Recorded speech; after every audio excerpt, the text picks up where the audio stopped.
बीडमधील पाणी प्रश्नासंदर्भात क्षीरसागर यांनी अजितदादांची भेट घेतली आहे।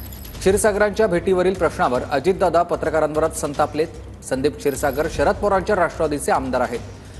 जुन्नर बाजार समितीमध्ये क्षीरसागर आणि अजितदादांची भेट झाली आहे। संदीप क्षीरसागरांबरोबर चर्चा झाली काय? अरे तुम्ही ना इतके वेडे आहात। मी राज्याचा उपमुख्यमंत्री आहे। तो विरोधी पक्षाचा जरी आमदार असला तर त्याच्या शहरामध्ये 21 दिवस पाणी नाही प्यायला। ते सांगायला आला की दादा त्याच्यात काहीतरी मार्ग काढा। मी त्या जिल्ह्याचा पालकमंत्री आहे।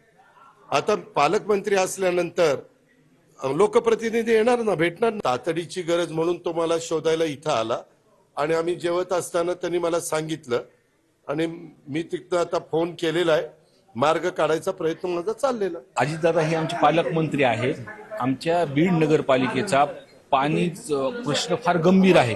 3 लाख लोकसंख्या आहे आणि योजना एक 25 MLT ची नवीन तयार आहे, पण MSCBचं थकबाकी भरलं नाही म्हणून ती योजना रखडली। म्हणून ते त्या संदर्भात मागेही एकदा DPDCच्या काळात दादांना बोललो होतो आणि त्यांनी पालकमंत्री म्हणून मुंबईला ह्याची बैठक लावली होती।